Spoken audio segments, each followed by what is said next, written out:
best way to contain Vladimir Putin was to arm Zelensky to the teeth. Man, what a difference one blow up in the Oval Office can make. And joining me now is Democratic Senator Mark Kelly of Arizona. He's a member of the Armed Services and Intelligence Committees, and he was part of the group of bipartisan senators who met with President Zelensky on Friday. Senator Kelly, thank you so much for joining me. I think we're all reflecting on Friday and that meeting. It was like nothing I've ever seen in my time working for two presidents, watching Republicans in that Oval Office. But I wanted to start by just asking you about that meeting with Zelensky you attended by a bipartisan group. What was that like, and what was the response in the private room to him?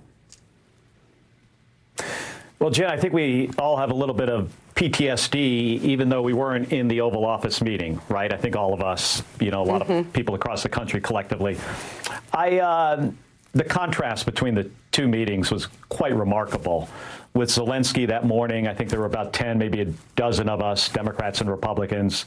It was very constructive. I would say one of the most interesting things about it was that at the beginning of the meeting, the chairman of the Armed Services Committee, Roger Wicker, senator from Mississippi, asked the cameras to leave. And then we got down to business. Zelensky, as he always is, this guy is habitually thankful to the American people, to the United States Congress, to the president. So it was constructive. Not a single one of us expected what happened in the Oval Office to happen. And I have to say that was a mistake. I think it was a miscalculation by the president. Bullying an ally of ours makes us look weak. And when we are weak, we are less safe. The American people should make no mistake about that. What happened in the Oval Office was a complete and utter disaster. And it puts us in a much worse situation, not only with the Russians and the Ukrainians, but with our European allies. And I hope we can repair it. There are people in that room that I think are responsible adults. They weren't speaking out. Marco Rubio, I voted for him. He got strong bipartisan support in the Senate. I wish he would have said something. Mike Waltz, the same. I think he spoke a little bit in the room. But I think it's going to be up to them and other folks in the administration like them to try to put this back together. Let me ask you about, Secretary Rubio was one of the biggest defenders of Ukraine and supporting Ukraine for many, many years. He looked very uncomfortable in that meeting, but none of us know what was exactly going on in his head. Have you or other colleagues reached out to him? Are you hopeful that he'll reach out to you all to explain where he stands on this at this moment? I don't expect him to reach out. I did send a text message to Mike Waltz after the meeting, encouraging him to, stay engaged on this and try to fix this. I feel horrible for the Ukrainians.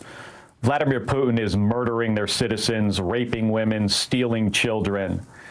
And he goes into that office, into a press conference before the deal is signed. I mean, it seems to me that Trump maybe he doesn't want a deal. I think one of the things he said that is rather instructive, in the middle of that meeting, he says, Putin went through a lot of hell with me, or something to that effect. And I don't quite understand why Donald Trump feels that, that's something you would say as a combat veteran with your brothers in arms, that this was hell, or we went through hell together. And he seems to have that kind of relationship with Putin. And I don't get that. Putin is a dictator. This entire situation has made us less safe as a country. And you know who is watching this, Jen? The Chinese are watching. I mean, us standing with a democracy, standing with Ukraine, standing with our allies, makes us safer. The Chinese are looking at this in how they're going to one day, handle the situation as they view it with Taiwan. And if they don't think we can stick together with our allies, that might be all they need to take the next steps. This is such an important point. The Europeans are also moving forward with trying to come up with a plan without the United States leading it, which is also something significant to watch. Let me ask you, because part of what needs to happen here is there needs to be bipartisan support in Congress in order to provide additional assistance.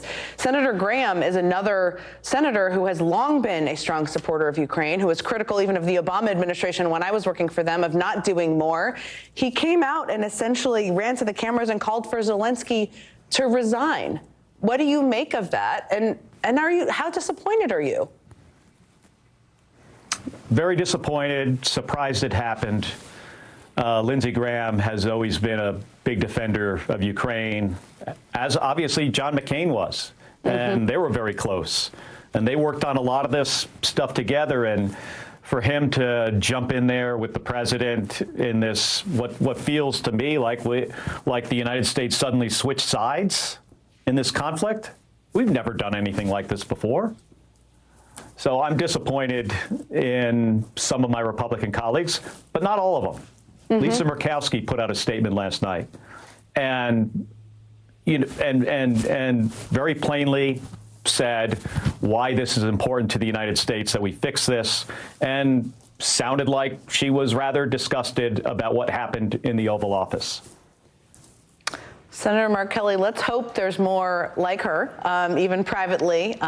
Thank you so much for joining us. It's really important for people to understand this issue, and you know a great deal about it. I know there are more like her, and they need to speak out.